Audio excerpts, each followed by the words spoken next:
Hunting. This week, we have Matt Drury right there with us. Welcome, Matt. What's up, Dan? Thanks for having me, man. No, thank you for coming on with us tonight. So excited to talk to you. It's been, God, it feels like forever with no trade shows this year and all the rest of it. So yeah, that's right. And we actually tried to do this last fall. I don't know if you remember, you and I had this slated and we could not get it to work. So we're already past that point. We're doing good. You know, I think technology brought us over the hump for us old people in the past year. So we've got a new platform. I think we're good. So we're on your page. We're on our page. So it should be great. Yeah, I'm excited. I appreciate you having me on and look forward to chatting tonight. We're almost in the deer season. So what could be better than that? God, I can't wait. You know, it's time to go finish putting in those food plots if you haven't done it and, start hunting.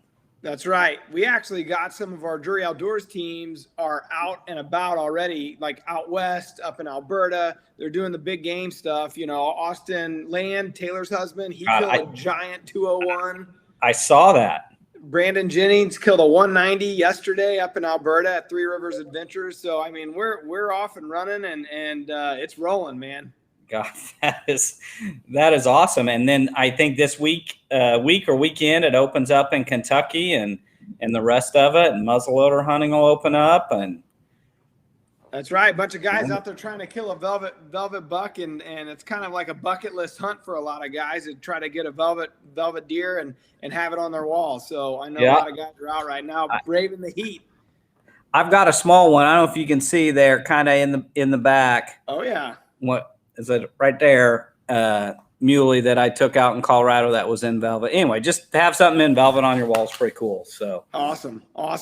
So what are we going to chat about today? Well, we're going to take a few questions. I've got a person here monitoring some questions, so we'll let people kind of ask as they go away. So I'll feed you a few things. I'd kind of like you to talk a little bit maybe about what your upcoming season looks like.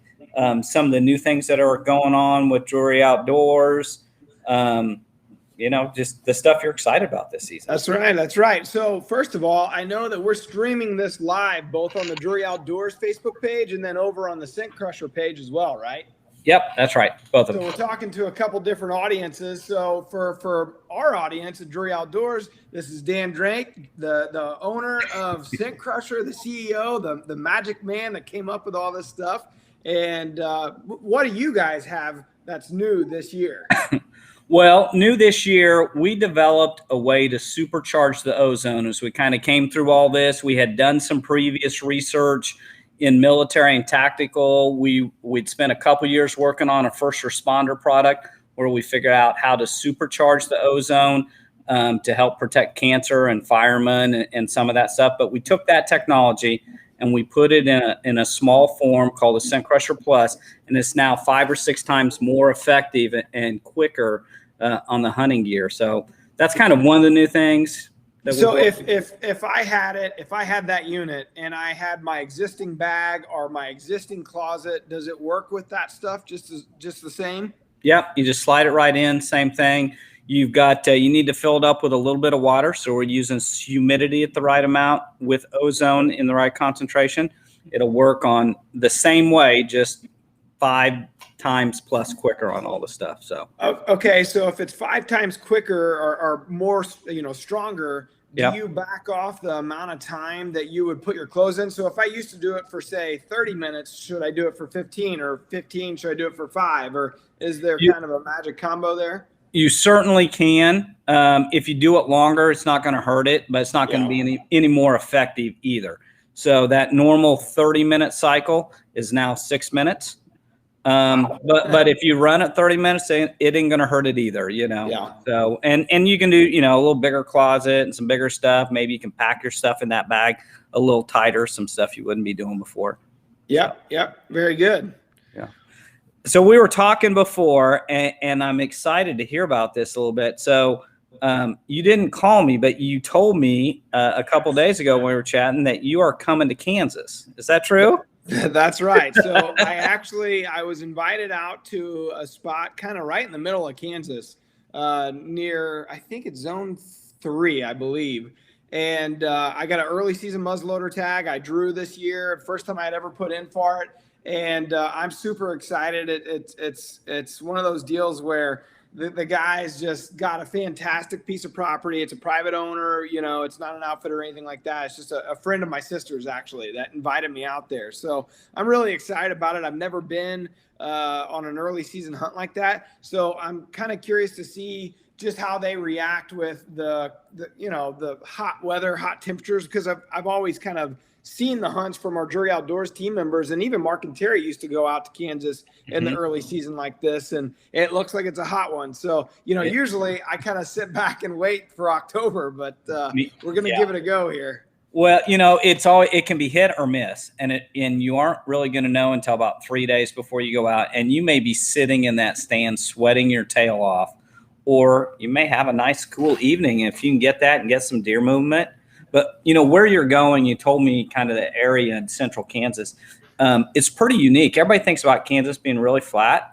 They have canyons there that just drop off that create kind of these funnels that you can sit above. And I don't know exactly what your place looks like, but I've heard guys talk about it. It's supposed to be phenomenal. Yeah, one of his spots I think is kind of near a river, area, and he's got those canyons and stuff, and it's exciting. I'm interested just because I've never really been in that part of the country. My sister lives in Olathe, but that's right there near the Missouri kind of Kansas border, so it's like being in Missouri still. So I'm excited for it, and it's going to be an interesting hunt. Like I said, at that early season, really what I'm going to do is I'm going to take deer cast, and the full moon's on the 20th, I believe, of September.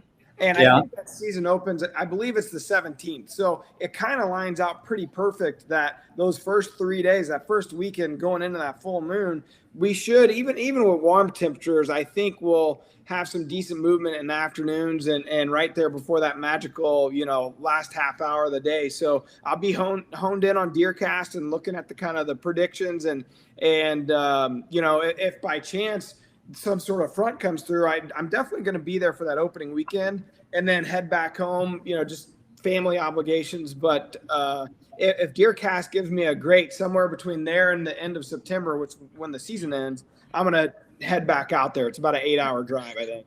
Yeah. And, they kill monsters in Kansas during muzzleloader season.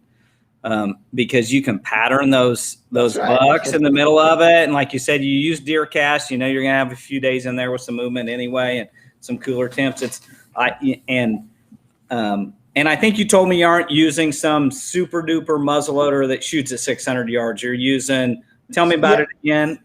So we're teamed up with Traditions muzzleloaders, and they got this brand new muzzleloader they introduced, I believe last year, maybe the year before, but it's called a Nitro Fire.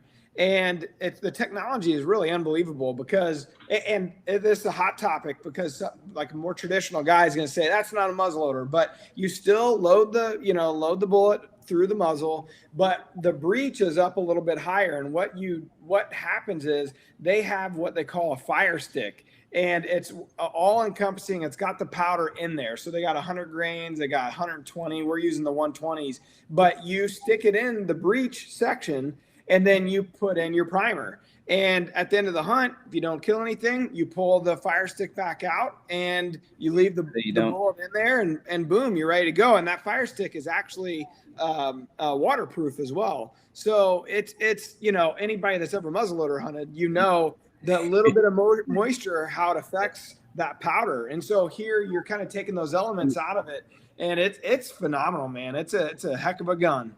That's awesome. Wow. Yeah. So I'm excited. That's going to be a ball. I had one question that came in here, and I think it was from one of your viewers. Mark Coleman asked, how does our technology work, the scent crusher technology? Is there a way to tell if it works immediately? And I can answer that, or you can.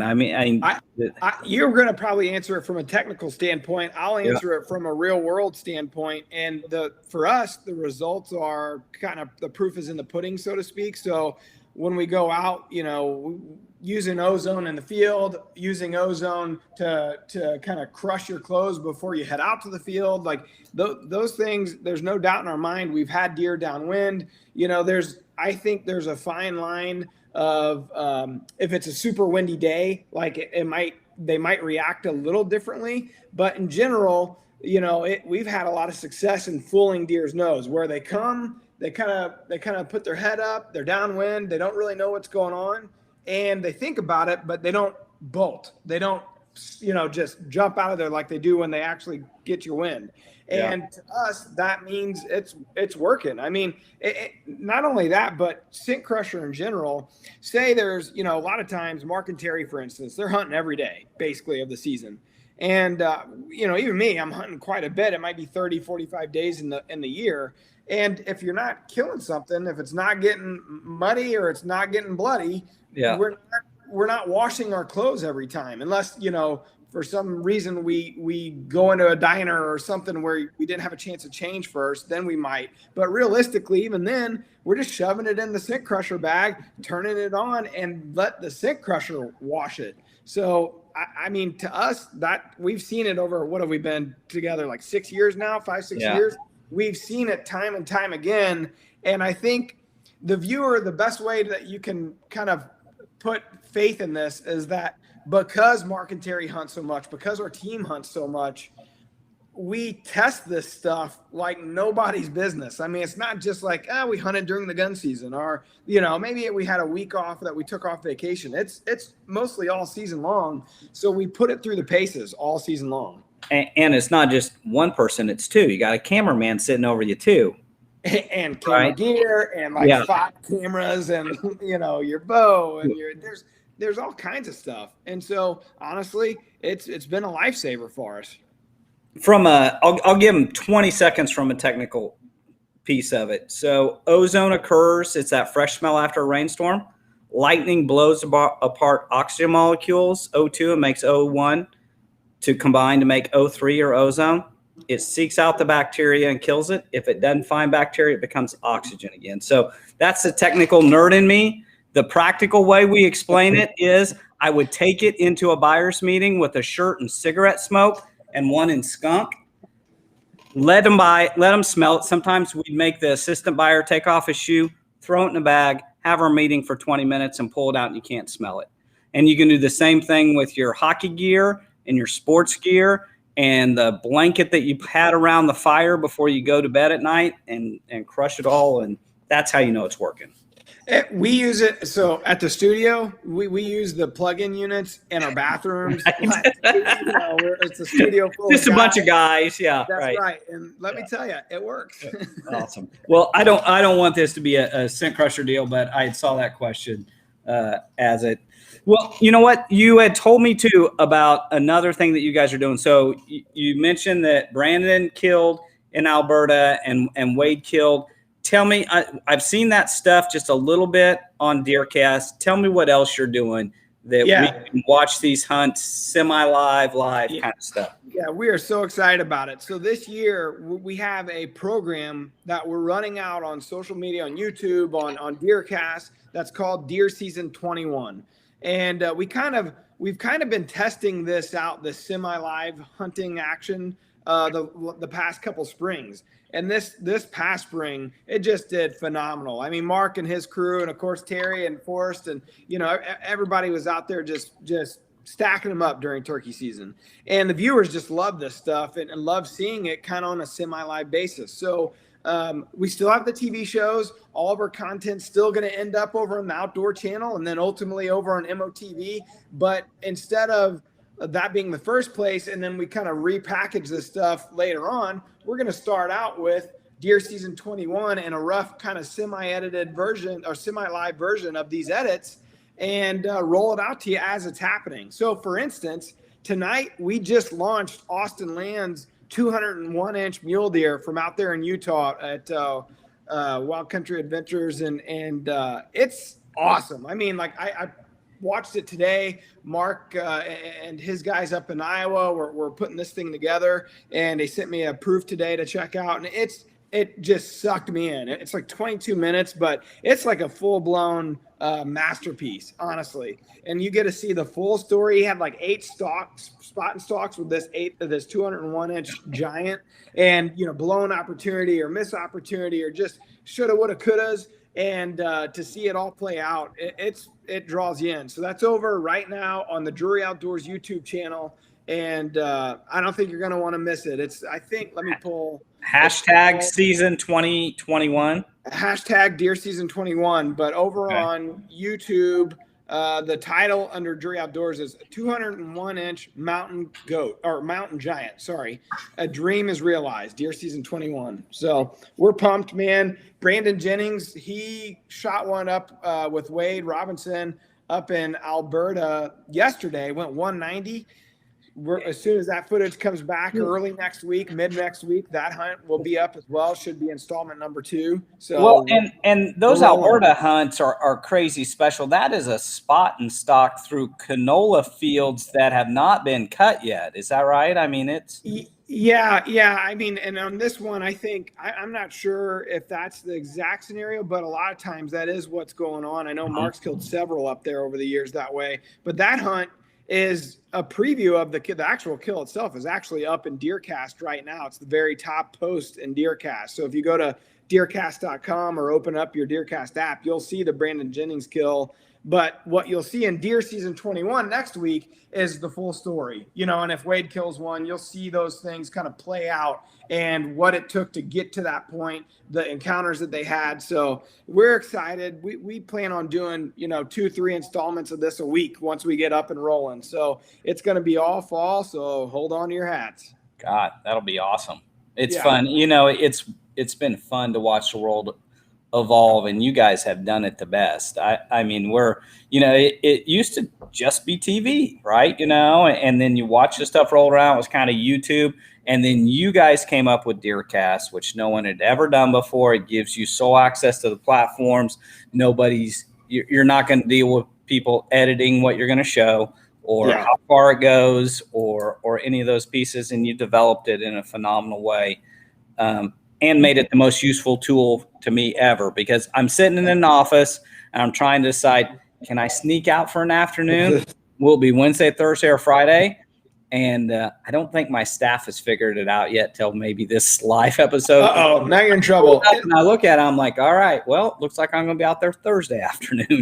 But in all reality, you would want your staff to have it, because not that any time afield is a waste of time, because it's not. But the reality of it is, a lot of people, in my scenario, or my podcast cohort, Tim Chelsvik, in our scenarios, we have young families. Yep. And to spend the time away it's harder and harder these days. And a lot of families have youth sports that they're doing or whatever. This is one more tool that you could put to work for you to help you know when to maximize your efforts. And you pair that with cell camera technology.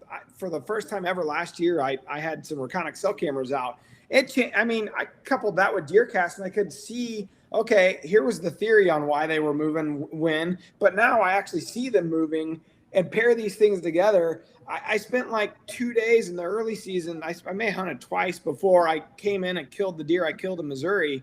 I mean, it doesn't happen like that all the time, of course, and not that you don't want to spend as much time in the field as you can, but the reality is a lot of times you just don't have the time you would like to spend a field. So this just helps hone in on it. It's not the Bible. It's not the only thing you should go by, but if you're using it right, there's a lot of things that Mark and Terry over a combined 70 years, all that knowledge and all that time spent to field for those guys and all those blown opportunities or missed hunts or whatever things that happen are now shoved into an app for us right here in the palm of your hand. And it's not that we're just saying, hey, today's a great day to hunt or a poor day to hunt.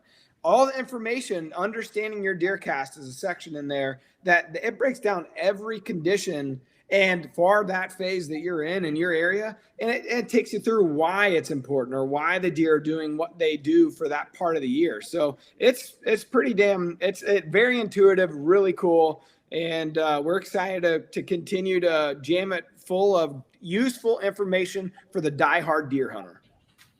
And, I'm a nerd. And when I met you, I started learning about the different phases and how you guys talk about it, and became, kind of an addict to it and watching your shows and your clips. So for this to be added on top of it, a lot of us, we work for a living hard, and many of us have kids and family and commitments. So to be able to use it and maximize, like you said, it's just, we're lucky. Yeah, absolutely. And thank you. Right? So, that's Mark and Terry. I'm just kind of trying to help piece all the parts together and make sure this thing stays running. And people don't understand it. You're really the glue behind all this stuff. And those guys have a lot of time to hunt now because of what you do and how you take care of the business. So I'm sure they know it, but I appreciate that. We're a good team. Everybody plays their part, and because of what they built and how much time and effort they put into the early years of the company, I came into it. I've been there 17 years now. We've been around 32, somewhere in there. And but the first, as starting your own business and several businesses, it's the first 5-10 years. I mean, that's a struggle a lot of times, and in the late 80s, early 90s, this industry really was just beginning in a lot of ways. I mean, it didn't exist, nothing like it is today, obviously.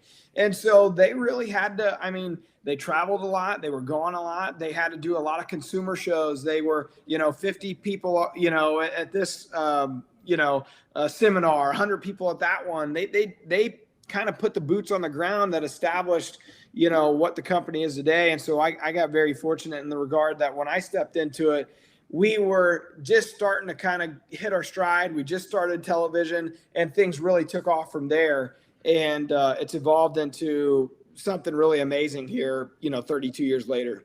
Yeah. It's I have at deer camp, I have a book with a foreword written by Mark, and he's in a pair of glasses from about 1988. I think it's U.S. giant whitetails or something like that. Giant whitetails. Giant whitetails. Lessons. They wrote that book along with Mike Hanback. I think it was in the late 90s, early 2000s, maybe. Okay. Yeah. And so we flip through the book all the time, and you see that picture there. And then we have a VHS recorder still with the TV that we'll throw on. And anyway, all those old VHS tapes and all the DVD titles, all that stuff's in Deercast. We redigitized all of it, and it's in Deercast under the DoD TV section. So we can go back and watch everything. 1992. You could AirPlay all that stuff right to your big screen TV, man. No more need for the VCR. I just saved you a lot of hassle, Dan. I tell you what, we'll do that if I got cell signal out there. I don't know. We'll figure it out. I'll download it to my phone before we do it. There you go. Absolutely. Hey, we had talked about this a little bit before, but I know that EHD was really serious in Iowa. And obviously Mark's got a big farm up there. Can you give us like a little update on what that looks like now and stuff? Because I don't know, was it 2 years ago, 3 years ago? Yeah, Mark, he doesn't really have one big piece anymore. He's got some satellite farms, and EHD, I think, is what kind of helped steer him towards that strategy where instead of having, 800 acres in one spot or whatever the amount is, he's got little 80s or 120 or 30 or 40. Like, he's kind of spread out in this kind of a similar geographic location, but satellite farms throughout. So when he gets hit with the HD, because it does seem to happen every couple of years, it's not total devastation, because if anybody's ever been hit with it, it's real pockety. It's very weather dependent and whether you're getting rain or too much rain, or there's all these different factors. And so it's not affected him as badly in the last few years. I mean, it affects him. But Terry still has a pretty good size farm in Missouri near Kirksville. He got hit with it a couple years ago, and they found something like 60 some odd dead deer on the farm, and it was devastating. And so he's this year, though, the management practices that they put in place, are pretty strict, and he's bouncing back. He should actually have a pretty good year this year at the farm. But it takes a few years, because if you think about it, you're losing an entire age class of deer, and there's just nothing kind of three plus, yeah, 4, 5, 6 year old. Yeah. There's a void there, and you just got to let them grow back into it, grow back out. So we're kind of back to that stage where it's getting good again, and we're excited. That's awesome. And so tell me a little bit about where you hunt and how far it is and what your. Yeah. So I work, our studio is in the St. Louis area, at St. Peter's, and I live south of St. Louis. So I'm trying to be home at night. Like I said, I got a 7-year-old, a soon to be 5-year-old. Like I want to be home at night and tuck them in. And, that's kind of the one factor that keeps me from going to dad's more often, because it's about a 3.5 hour drive. Not that that's horrible, but it'd be hard to just go up, hunt, come back, multiple days in a row. Whereas now I have a lease that's 45 minutes north of my office. It's about an hour and 15 minutes away from my house. I just picked up a new lease that's about an hour and 5 minutes in a different direction from my house. So I'm trying to stick to a core area that puts me back home.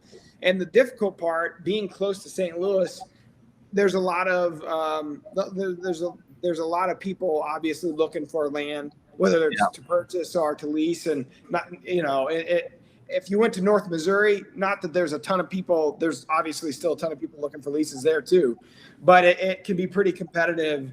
So it's hard to find one. So I just keep my ear to the ground, got some friends that are kind of tied into the land industry, and try to get lucky a little bit, find a new spot that's good, and then go in and try to capitalize off being close to home and being able to hunt there more often. All right. Hunt, see family, go back to work next day. Yeah. You killed a nice deer last year too. Yeah. Got lucky and had a good year there. And I say got lucky, but it's been a long time coming. We've been on the lease 5-6 years, and first few years were pretty lean. It was a learning curve for me, because I was used to hunting with dad, for so long, and it definitely, a spoon-fed situation. He was good to me. I learned how to actually be a good hunter in the fact of knowing when to draw, knowing when to move, knowing when to, react, those types of things, but not in the way of knowing how to plant food plots, knowing how to, trim sets and cameras. And, it felt like an outfitter situation. So, it was a conscious decision to try to, learn these things myself. In the first few years, it didn't have much luck, but that was the point, I think, and it was a learning curve. You got to learn. So you get to decide which stand you sit in every night and what you're putting in the food plots. Yep. Yeah. And it's a pretty basic way to look at it, but that's the reality of it. It's kind of like going to an outfitter or not going to an outfitter. And this way, putting in the work and effort with, the guys at the studio that help, and some friends locally that help. And we're, I think it means a lot more to me now than it did 15 years ago or 20 years ago. It means a lot more because, I'm involved in every aspect of it and feel good about the decisions we're making, Yeah. I never really realized it's kind of my escape out of the office, go out, work on the farm a little bit, or be able to sneak out and do it. But even in the past years, I've appreciated it more, because obviously having a full freezer was special.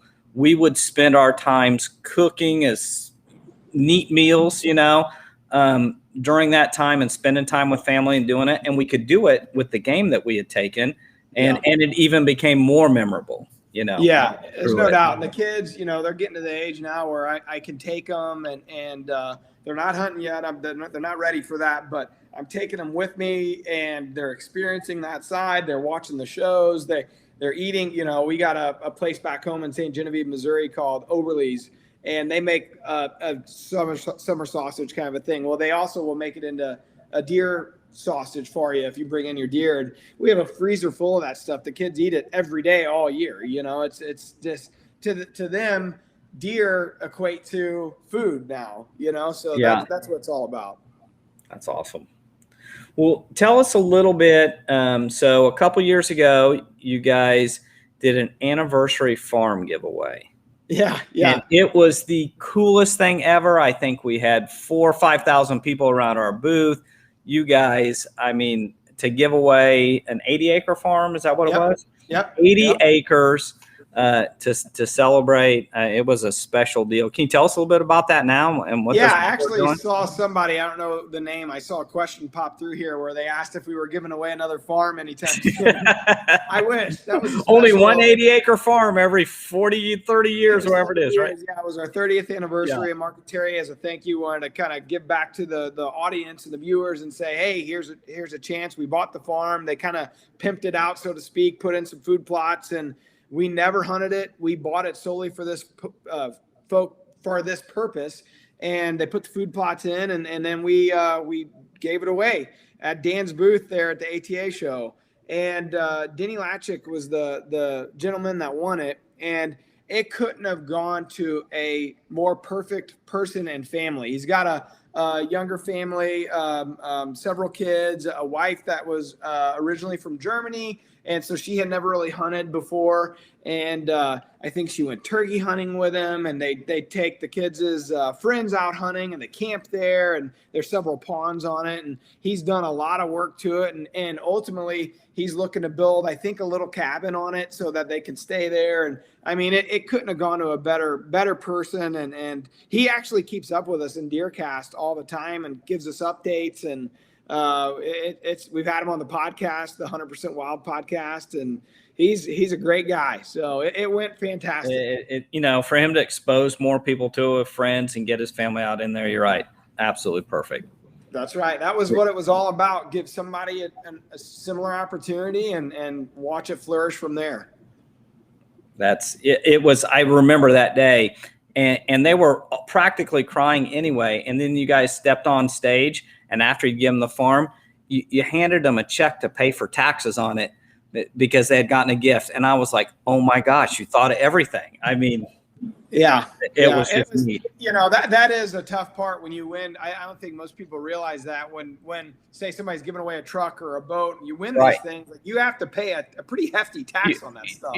You still owe 25 or 30% on it after the fact, don't you? Yeah. So we wanted to make sure that we didn't just handcuff a person that thinks this is the best day of their life possibly, and then all of a sudden they got a tax bill coming. So we wanted to make sure and take care of that as well. And then several of our partners like you and Mossy Oak and several others put together a giant kind of like prize package that fully outfitted them, and it was special. It was a cool moment. Yeah, it was really neat. Well, so right now you're running 4 shows on TV, plus all the stuff on YouTube, Instagram, Deercast, Facebook, and I believe you've got 81 people now. Is that right? That are kind of through it. Maybe that counts cameraman. I don't know. Yeah, when you're counting some camera guys and kind of the periphery stuff, it's about 81. But I'd say like the hardcore team, you're looking at probably 30 to 40 guys that are out there really kicking it in the tail for us. So it's a lot. We got a lot of irons in the fire. But to produce this much content for TV shows, and we do a Dream Season Live, which is a semi-live show on YouTube and Deercast. This year, the Deer Season 21. We got a lot of iron in the fire, and it takes a lot of people. So we're lucky with a great team, and there's some absolute killers too. I mean, these guys and gals know how to get it done, no matter where they're at. And I think what a lot of people don't maybe realize is the team is comprised of, they all have 9-to-5 jobs. All these people have 9-to-5 jobs, and these are leases. These are 80 acres or 40 acres, or these, not everybody's a giant landowner, and I think there's a little bit of a misconception when people think about Drury Outdoors and what it's evolved to. It's not really what you think. If you were following these guys around every day and watching the work and effort they put in.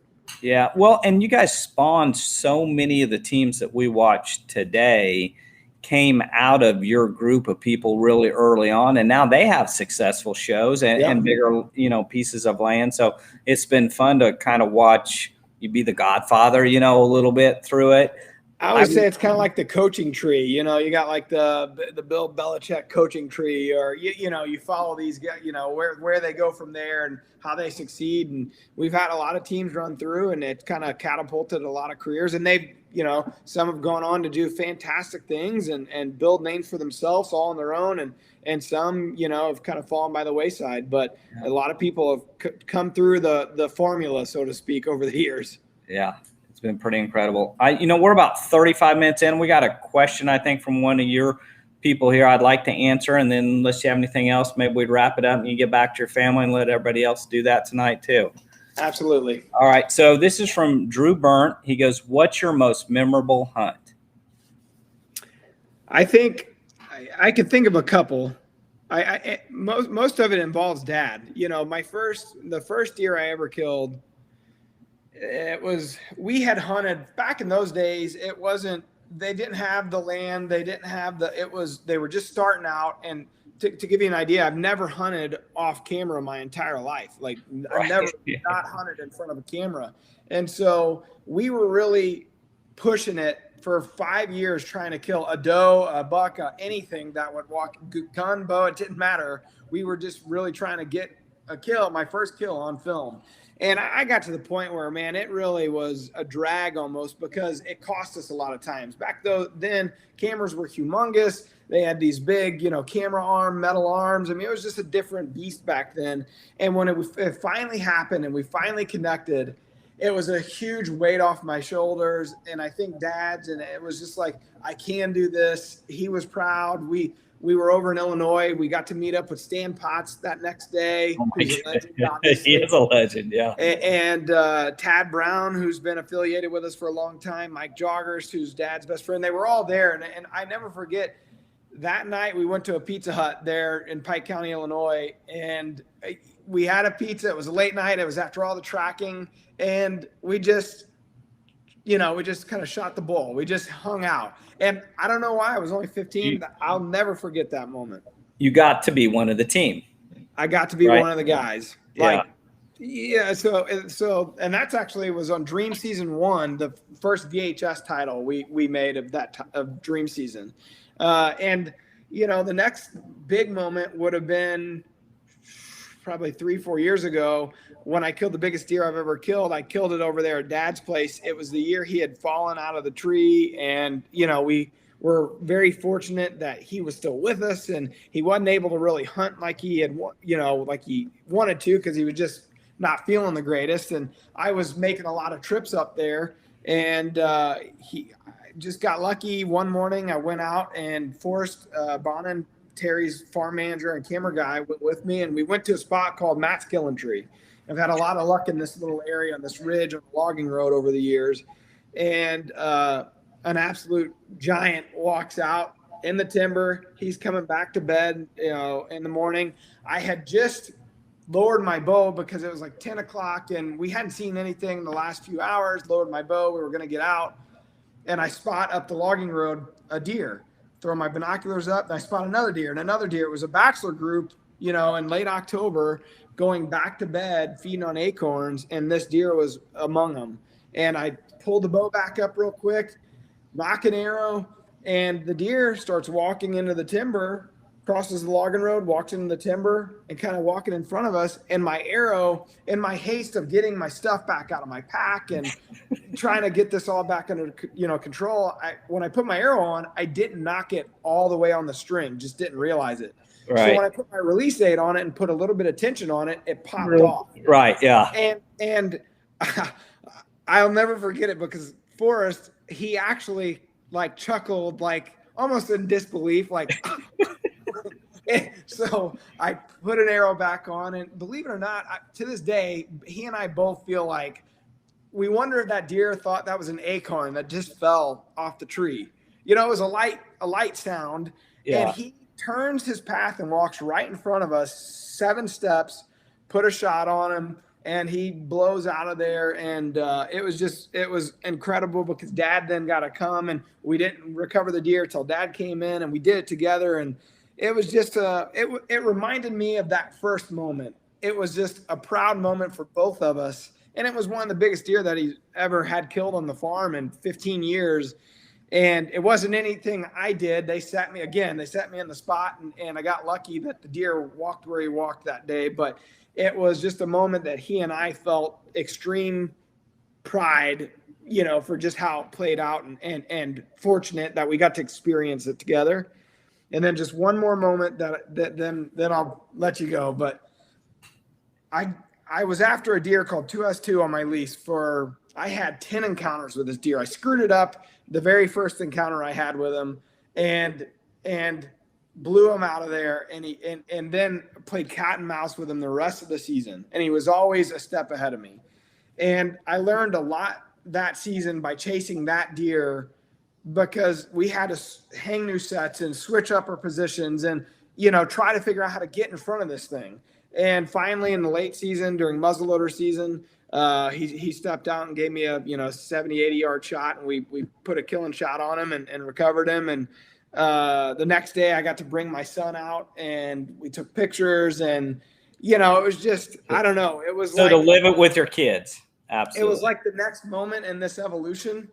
I finally got to experience it with my son, and I understood a little bit what Dad's been trying to do all these years. So those are the three special moments. It all involves family, and I don't think there's a surprise in that. I don't even think I could say anything else other than, if you aren't ready for deer season after those stories, then I don't know what to tell you, because that it brings tears to my eyes almost just thinking about it, because we've all got those stories and thoughts and memories and camp and stuff. So I can't wait.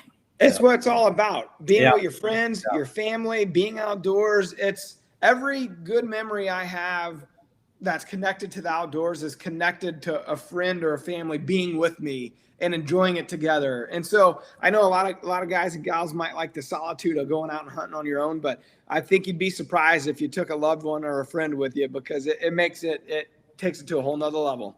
Yeah, absolutely. Well, thank you very much for joining us tonight.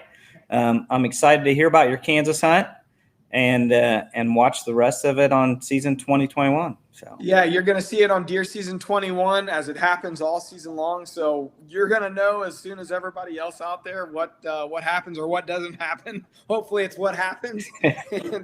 Good, bad, whatever. We're going to share it. So we're looking forward to it and hope everybody can tune in. Awesome. Well, thank you so much for joining us tonight, Matt. And I appreciate it. We'll talk to you more later on in the season. All right. Thanks, Dan. All right. Thank you. Peace out. Bye-bye.